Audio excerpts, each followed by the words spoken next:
How do you choose between the Galaxy Tab S7, the Tab S7 Plus, and then the newest option, the Tab S7 FE? You know, the way Samsung is pricing these tablets doesn't exactly make sense. We have 3 tablets, 2 different sizes, and a mixed set of features. So how do you choose the best option for you? Personally, I think that most people can eliminate one of these right off the bat, so let's get started. The first thing that I would look at is the size, because that can help you narrow down the options. So all 3 of these have an aspect ratio of 16:10, and I'll get to the quality of the display in just a moment, but when we look at the size, the Tab S7 comes with an 11-inch display versus the S7 Plus and the FE, which come with a 12.4-inch display. If you have a chance to go to a store and hold these before you make your decision, I always recommend that because that gives you the best sense of what's going to feel better for you. Now, of course, the S7 is the more portable option, but also gives you a smaller canvas to work with if you're an artist, a smaller notepad if you're taking notes with the S Pen, and then the smallest display to multitask and watch content on. Now, on the other hand, if your main use is gaming, you may actually prefer a smaller device because it could be more comfortable to handle,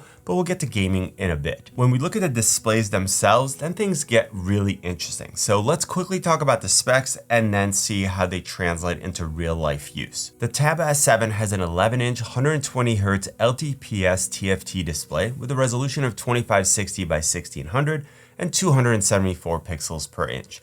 The Tab S7 FE has a 12.4-inch 60Hz TFT display with the same resolution of 2560 by 1600 and the lowest pixel density of the 3 at 243. Finally, the Tab S7 Plus has the same size display at 12.4-inch, but it's a 120Hz Super AMOLED display with the highest resolution of 2800 by 1752 and the highest pixel density at 287. Now, since the Tab S7 and the FE have the same resolution, you're getting a larger canvas to work with the FE, but the same amount of screen real estate as far as having to scroll or when you're multitasking. The Tab S7 has 120Hz, which is going to give you a smoother and more fluid user experience when you're navigating around the OS, scrolling, or when you're gaming. Now, the image quality on the Tab S7 is also noticeably sharper, and we're getting support for HDR10+, which comes into play as more and more HDR content is being released. Overall, the Tab S7 has a better display, and the only advantage I'm going to give the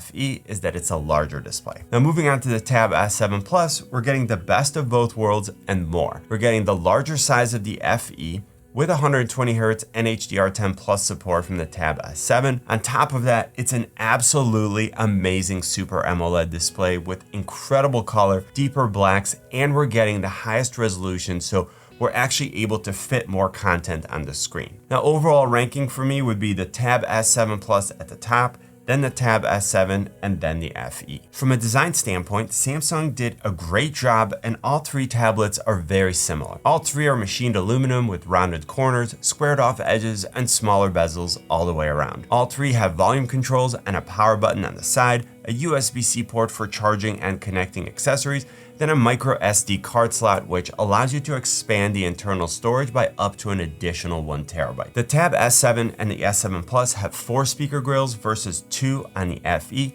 and I'll talk more about the audio quality later on. Now, finally, on the back, the Tab S7 and the S7 Plus have a magnetic strip which stores and charges the included Bluetooth-enabled S Pen. The FE comes with a basic S Pen, so none of the Bluetooth functionality, and you could still store it on the back, but it doesn't require any charging. When it comes to biometric authentication, all 3 tablets offer face recognition with the front-facing camera.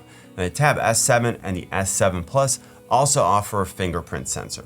On the S7, it's incorporated into the power button on the side, and on the Tab S7 Plus, we're getting an in-screen sensor. Now, I really like having both features, and this is one of those features that I hope other manufacturers see and then adapt. Now, moving on, I'm going to very quickly talk about the camera and audio systems. So the Tab S7 FE comes with a 5 megapixel front-facing camera and an 8 megapixel rear-facing camera. Now, both the Tab S7 and the S7 Plus come with a higher resolution 8 megapixel front-facing camera, and then a dual camera system on the back consisting of a 13 megapixel main camera and a 5 megapixel ultra wide. Now, camera systems on tablets are not really a feature that I use very often beyond testing because the camera on my phone is usually better and it's more convenient to use.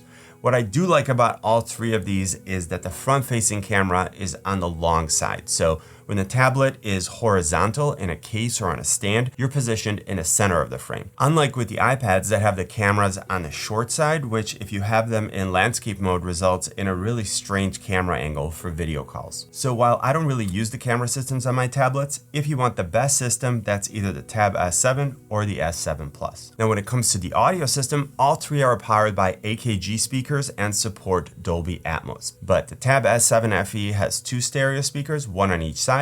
Then the S7 and the S7 Plus have 4 speakers. And this is another case where the Tab S7 Plus has the best audio quality with fuller sound and more presence. Then the Tab S7 and then finally the FE. And I want to mention that none of these have a 3.5mm headphone jack. Now another area with some important differences is the accessories. As I mentioned earlier, all 3 tablets include an S Pen, which I think adds a lot of value. But the Tab S7 FE comes with a regular S Pen, while the Tab S7 and the S7 Plus come with a Bluetooth-enabled S Pen, so you can use it wirelessly with all the available gestures. Now, keyboard cases are another area where there are some key differences. So the Tab S7 and the S7 Plus have a dedicated book cover keyboard, which includes a touchpad. Now, both work very well, and you're able to separate the keyboard from the back if you want to use either of these in tablet mode while still protecting the back and securing the S Pen. Now I prefer the Tab S7 Plus book cover keyboard because it's larger and it's more comfortable to type on. It also has a dedicated row of function keys at the top, which lets me control things like the display brightness, volume levels. It has UI and multimedia controls, and then even a dedicated DeX button, which I'll get to in a minute. When we look at processing power, we have 3 different chips, but probably not in the way that you would think. So the Tab S7 and the S7 Plus both have a Snapdragon 865 Plus with 6 gigs of RAM if you get the 128 gigs of internal storage. Then if you upgrade to 256 or 512 gigs of internal storage, then you get an additional 2 gigs of RAM for a total of 8. And I would highly recommend doing that if you get one of these tablets. Now, the Tab S7 FE has 2 options. If you buy the more expensive 5G version, then you're getting a Snapdragon 750G. But if you buy the less expensive Wi-Fi only version, then you're getting a faster Snapdragon 778G, which is kind of strange. This also impacts how much RAM you can get because both are available with 64 gigs of internal storage and 4 gigs of RAM. But only the Wi-Fi version of the FE is available with 128 gigs of storage and 6 gigs of RAM, or 256 and 8. Now, one area where you may use all this processing power is multitasking, and we have the same set of features available on all 3 tablets. We also have full access to DeX, which is one of my favorite features on these Samsung tablets. Essentially, you can reboot the tablet with a desktop-like operating system user interface.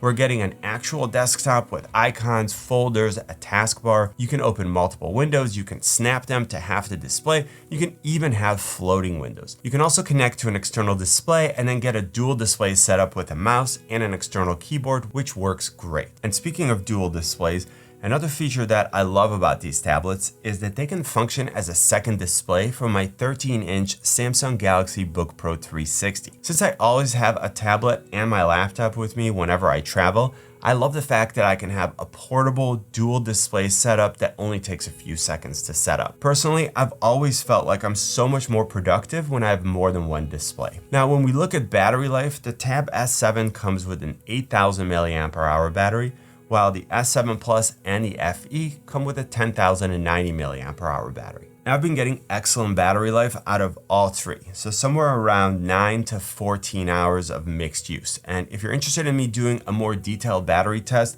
like I did with the iPads, let me know in the comment section. Now, before I get to my recommendations, let's talk about gaming. I've used all 3 of these tablets for games like PUBG and by pairing an Xbox controller and using Xbox Game Pass. In both cases, I was able to play any game that I tried with each of the tablets, but I will say that the Tab S7 and the S7 Plus offered smoother gameplay with less lagging, mostly because of the more powerful processors. Now, both of the higher end models also have a 120Hz display, which is another bonus for games that support higher FPS settings. Now, ultimately, I think that it comes down to the larger and better display on the Tab S7 Plus versus the more compact form factor on the Tab S7, which may feel more comfortable to game on for some users. Now, if you're using the Xbox Game Pass app, then it's Tab S7 Plus all the way because you're essentially just using this tablet as a display. You're getting the same processors, so you might as well get the best and largest display. All right, so now let's get to my recommendations, and here's where things get a little crazy with Samsung's pricing and why I think we can eliminate one of these. I'm using the official Samsung prices because they're more standardized, but you can usually find better prices by using the links in the description. Since we're comparing, I'll use the 128 gig Wi-Fi only versions of each because they're available for all three models. So the Tab S7 FE costs $599, the Tab S7 costs $499, and the Tab S7 Plus costs $699. And I just can't see how someone would spend an extra $100 to get the FE, which does have a larger display and battery, but the Tab S7 has a better display with a higher refresh rate, a more powerful processor, a better camera system, better audio system, a Bluetooth enabled S Pen, and a fingerprint sensor. And if you want the larger display of the FE, why not add $100 and then get the best of everything plus an incredible Super AMOLED display? I think that the FE would have made more sense at a lower price point, but where it's currently positioned, the other two just make more sense. Click here to see a detailed comparison of the Tab S7 and the S7 Plus. Hopefully this video was helpful. Click on my face to subscribe. You know what I always say, buy it nice or buy it twice. Good luck and see you soon.